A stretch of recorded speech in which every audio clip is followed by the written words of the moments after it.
This people out here. conference will now be recorded. Hey everybody, I am back. It is just after 1 p.m. in the afternoon. I am here at our real estate office doing part 2 of our interview with Captain Bob from the Paul R Tregurtha. He's standing outside on the wing right now. They're just about to go under the blue water bridges in Port Huron. So he brought me out here to show me what it looks like. It's a gorgeous day there. Yeah, you got Captain, you're close. How's it going there? Are you feeling good about things now? well, it's getting closer. We like I said, we got a little delay, so I got to suffer a little bit more, but we're all right. No, I'm not suffering. I'm suffering because I can't be on my own boat, but this is what's going on. Everybody that owns a boat today certainly has it out. I'm going to kind of scan through. Holy cow! What's going on here? They're out both on the Canadian side and the American side. So, but that's the Blue Water Bridge. Fabulous. And I can guarantee you Mark Deese is out there on his hill of green there waiting to say hello and shoot you one last time before you disappear. He'll be there. There are other Canadians that are waiting and Americans as well. Everybody's on both sides of the bridge waiting here for you to go through. So. Oh, good. We're going to be blowing a salute here shortly. So. Oh, good. Hey, Mike, go ahead and blow a cap salute. Okay, here we go. This might be a little loud.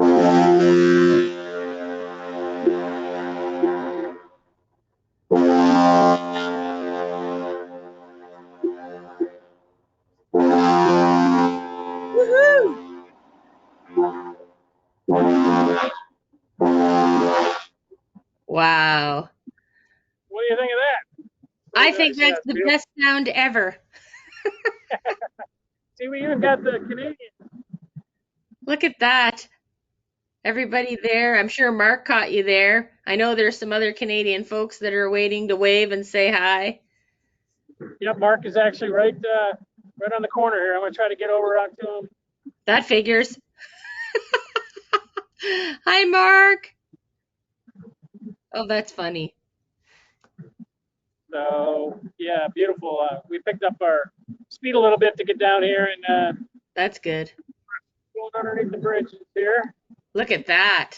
That's fabulous. I remember that from being on the Spirit. I love that, how the steam goes right up through the bridge itself. Yeah, exactly. We're getting the current here, and then got the speed limit. But yeah, look at all the boats. Everybody's, like I said, everybody that has a boat right now, and I wish I was, but I guess I'm on the biggest one. So. At least you're on the biggest one. But you have one that's in Michigan. You stay in Michigan sometimes for part of the summer and enjoy your own boat, right? Correct. Yeah, we'll be heading there tonight. And, oh, good. We'll be spending a couple months, probably 2 or 3 months here on the Great Lakes. Head back to Florida sometime maybe in November.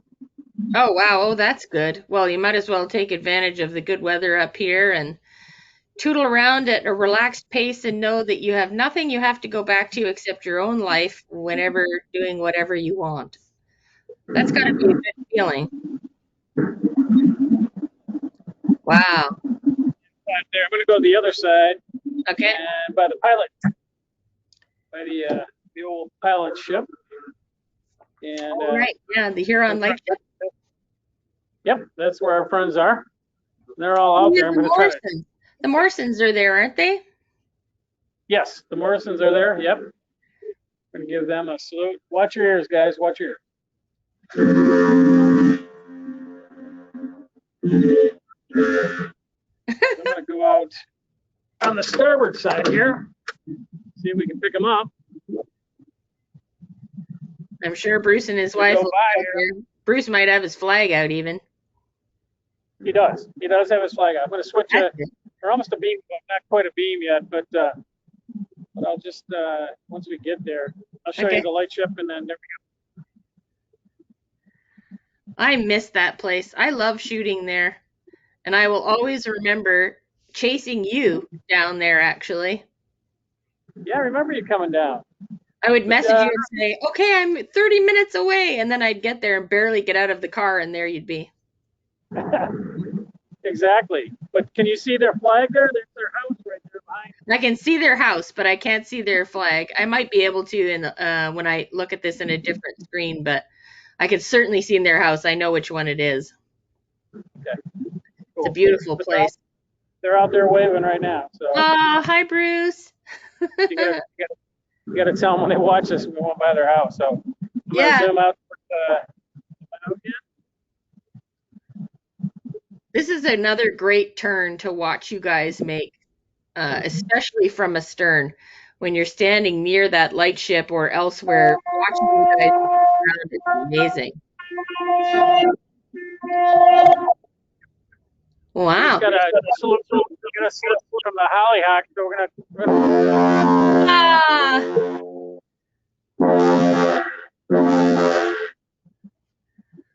So for those of you who are just catching that, the Hollyhock, the USCGC Hollyhock, this is her home port in Port Huron, and they have just saluted Captain Bob to commend him on his retirement. He is saluted back. So they are just passing the Hollyhock now on their way down to St. Clair. So tell me, Captain, give me an idea when you are in a space like this and you're pulling up to a dock. Do you go through a certain routine in your mind or a certain process that you think about when you're getting ready to go to a port or go through the locks or something? Oh, sure. Yeah, we've got.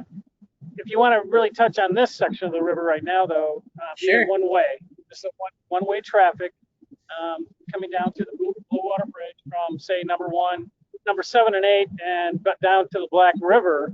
This is all one way traffic, so people have to wait either coming upbound.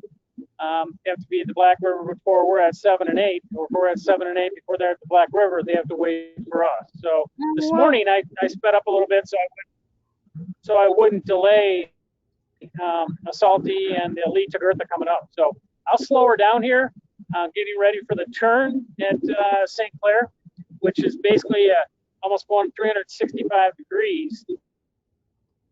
It's about a 270-degree turn coming back up straight, basically spinning around with the current in the river, which have about 1,400 feet to work with. So we use up most of the river, and I utilize the current. As we're coming around, so we can spin around off the dock and make the dock port side too, coming into St. Clair. So we basically come back up in the current. It's a consistent 3 to 4 mile an hour current here. Can be stronger depending on the wind.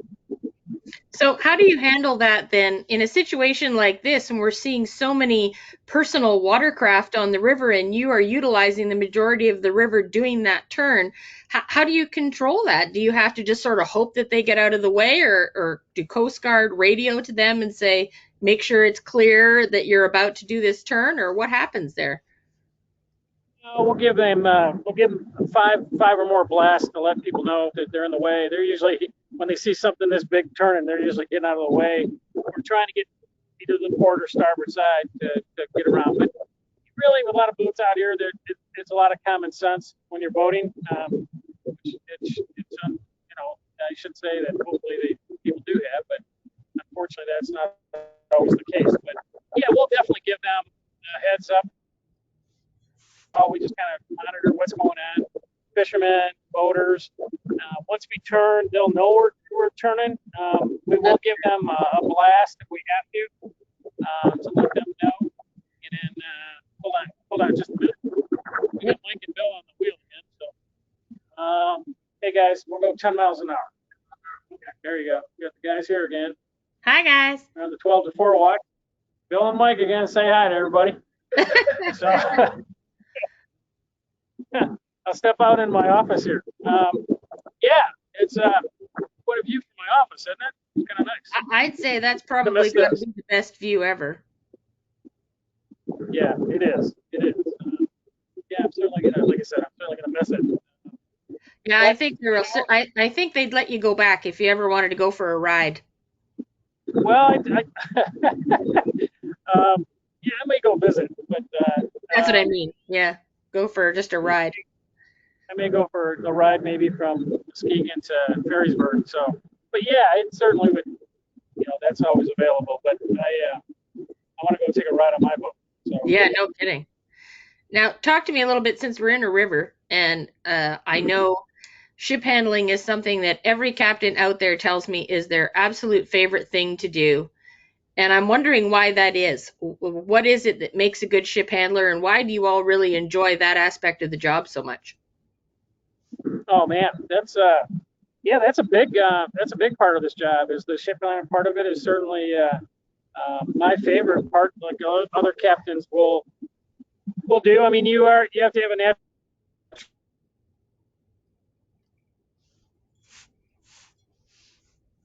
and movement, current, water, and kind of a natural ability to understand it all. You certainly learn that over having it right away. But the shipbuilding part is you grow up. If you grow up on the Great Lakes, like we talked about a little bit yesterday, in this industry, you look forward to that. I mean, that's what you're going to actually do is once we become captain, we do handle the locks. We don't need a pilot. We have our licenses is good for the Great Lakes, Duluth, Gary, Buffalo, and they have some other different licenses you can have. But yeah, the ship handling part of it is certainly the highlight of the job. It's the cool part of the job. It's you got to be an adrenaline junkie a little bit to do this job, like a pilot or something else. I mean, these guys have to have a little bit of adrenaline there flowing because of weather and issues and current and utilizing what Mother Nature gives you, or anchoring if you have to. I'm one that always I'll run when I can and anchor when I have to, and it's just one of those things that you learn to watch weather. And but like I said, the shipbuilding part of it is it's always been a big challenge in some places. In Marquette, we have to drop an anchor, sometimes drag it in because of the weather, or down here in the current, or you got fog. There's all sorts of elements that you can have while you're ship handling, and you just got to be ready for it. But yeah, it's certainly that is the big ship handling is a big part. And when you talk to anybody else that works in this industry, that's a captain, it's certainly a big part of their job is the ship handling part of it. So, which is cool, which is very cool. What's your favorite ship that you've ever actually been on and actually driven to handle and to feel like it's comfortable for you? Well, I mean, all of them become a comfort. The Herbert C. Jackson was probably my favorite. Being 690 feet and 75-foot beam. The Jackson she wasn't lengthened. She still has, of course, the boom. Which she was modified to the boom, but she hasn't been lengthened like the jet, like the Beagle and like the Overstar and like the Lee Tregurtha. So she's a solid boat. She's a good weather boat. She handles the weather really well. These boats, of course, have their own. They have their own kind of, with the way the weather is. It's certainly these don't get affected in some of the smaller waves, like the 15, 18-foot seas. You're certainly going to feel it, but like the smaller boats do. So you have a lot of latitude on the 1,000-footers more than you would on a smaller boat. But the Jackson was a fun, busy young man's boat. I mean, Ben Feynman is sailing the Jackson today and doing a great job. And a shout out to him. And everybody else with Interlake. It's doing the rivers, doing the Cuyahoga, doing things that are challenged every day.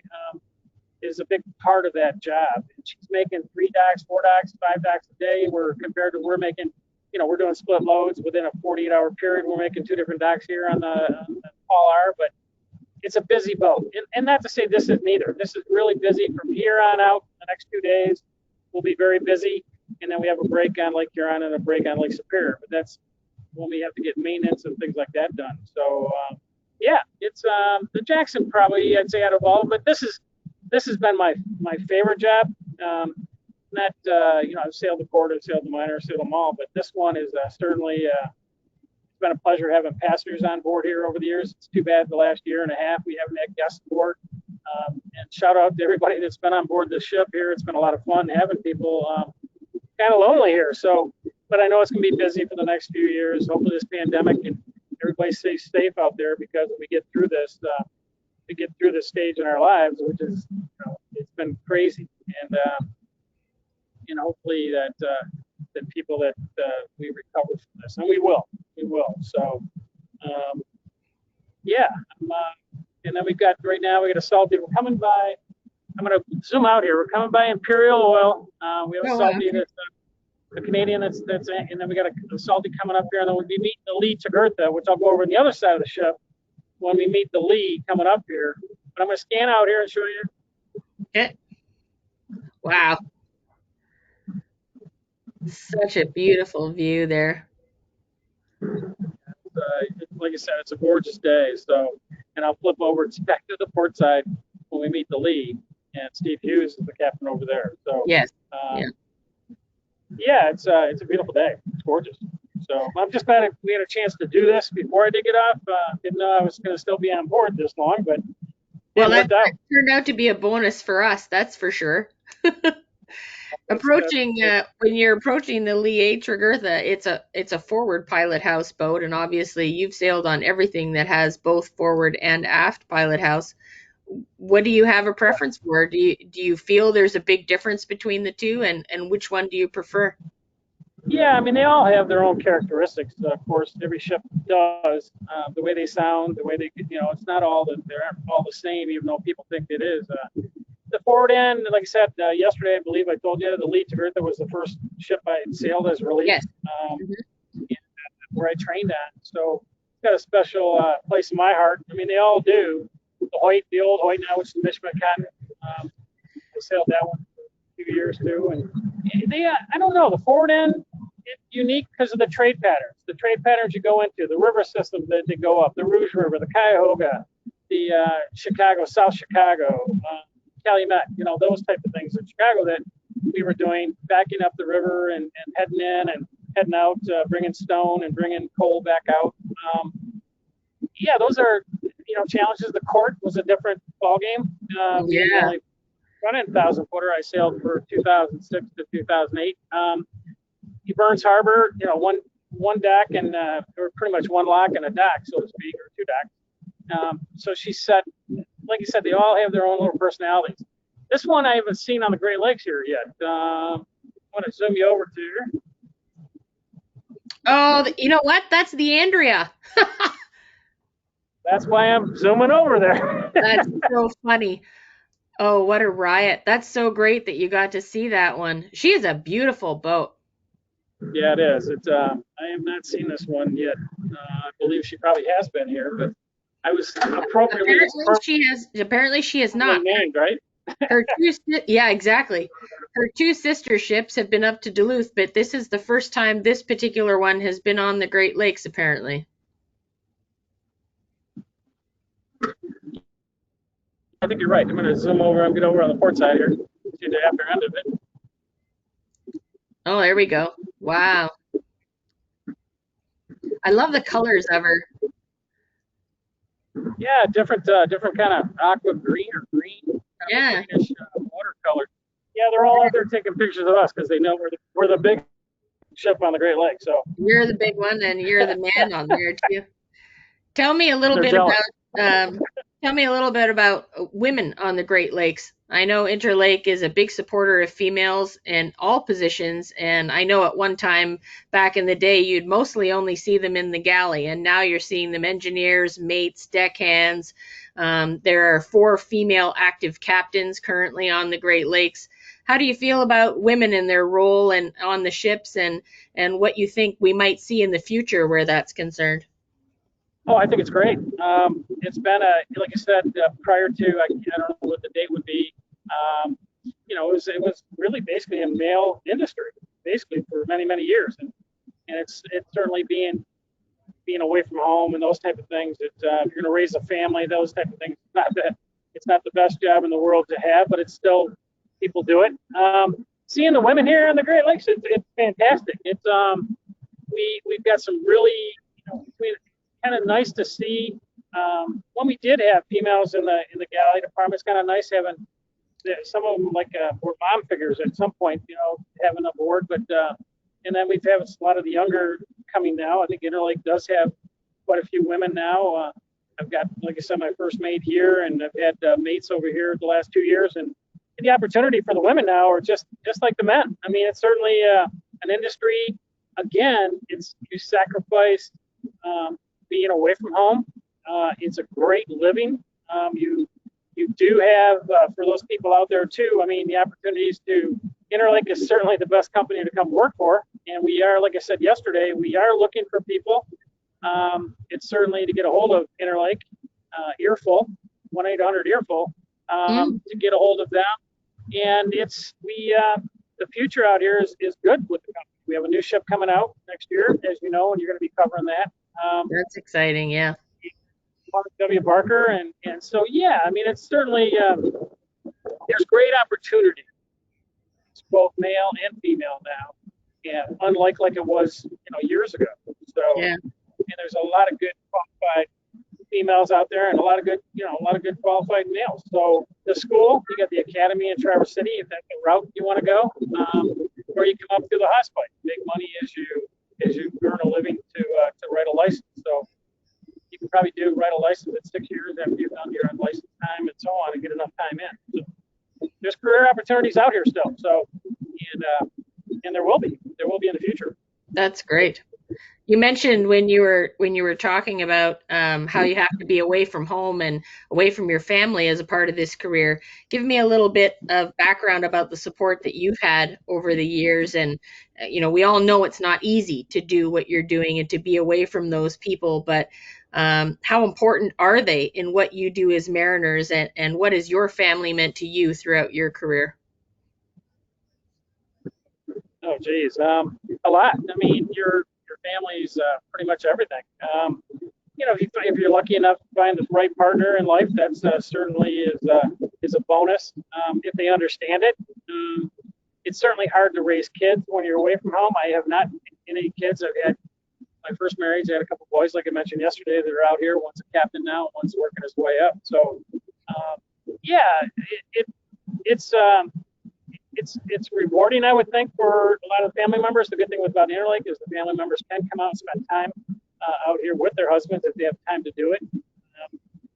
And the thing is, too, you work every 60 days or so as an officer, or in the officer's department, or the mates or engineers. You get a chance to go on vacation and take 3 weeks, 4 weeks. I mean, every 60 days you get 30 days vacation. So it works out to where you can get home. So you're working.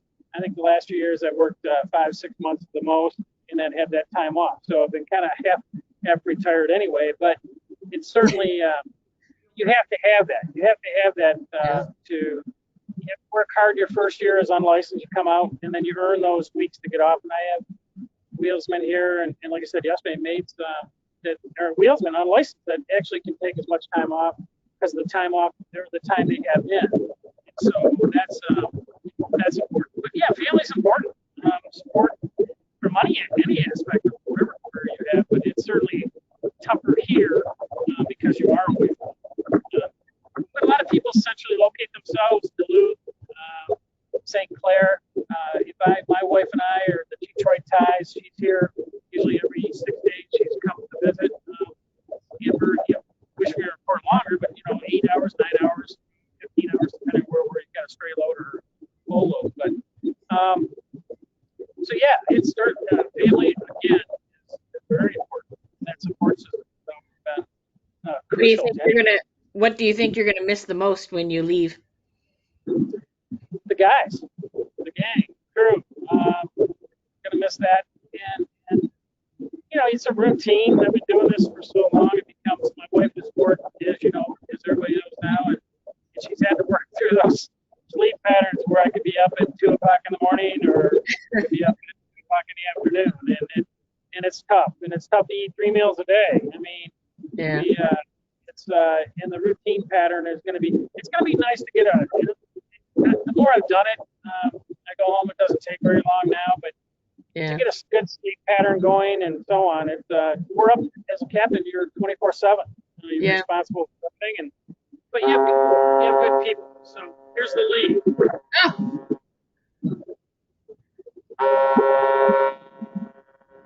Wow.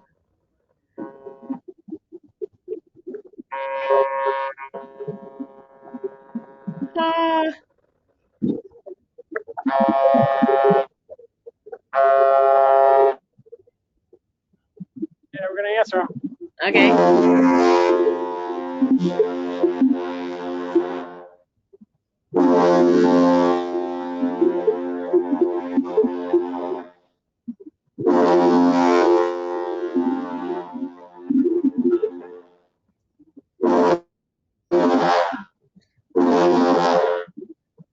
Well, I don't think we could have scripted this any better. Yeah. The last 2 days, my goodness. yeah, it's kind of hard to get daylight in the rivers like this all the time, but it's worked out pretty well. And I know. here's Steve. I'm gonna. Oh yeah, let's say hi. Hello, Captain Hughes. Boy, that's a beautiful ship.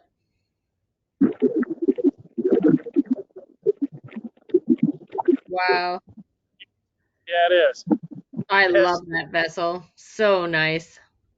Yeah, she's got they all have their own little characteristics. So, yeah, you go.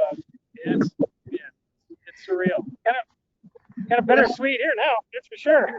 I know, that's for sure. Now you're really getting down to it for sure. Hi. Coming out to wave this like you said, we couldn't have scripted this any better. I guess so. Wow. Well, I want to take a moment just to thank you for everything that you have done for all of us. I know I've only known you 6 years now, and there are a lot of people who've known you a lot longer, but in that short time frame, you've affected so many people's lives, and mine included. So I appreciate everything that you've done and the person that you are, and I know all of the fans out there are going to miss you dearly.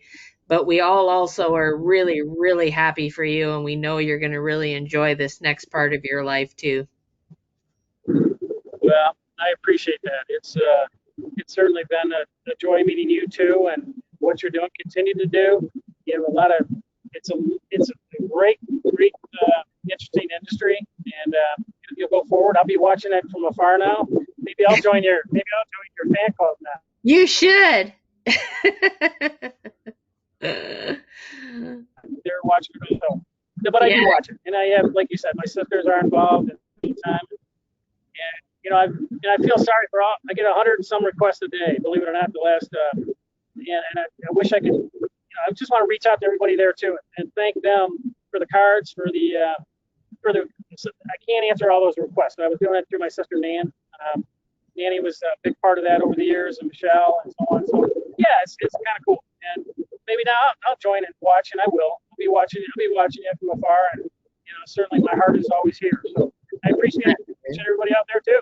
Enjoy what Andrea's going to give you in the future, and these boats are going to go up and down the lake, and it'll be just a different voice. That's all. That's true. It will be different. I think we'll feel differently for at least the first while, and probably for me personally, it's not ever going to be the same, but it will be nice to see another face and get to know some other people, but there will always be that special spot that belongs to you on that boat and with all of us. So thank you for doing this with me and for being here with us. And I know it's rare for you to do this kind of thing. So enjoy the last little bit and relax now for the next few hours. And hopefully you can get off there at a decent hour tonight and begin the next step of your life. Well, I appreciate it, Andrea. Everybody, Godspeed. Stay the course. And we'll talk to you later. Thank you. Thank you. Have a good day. Bye-bye. Bye.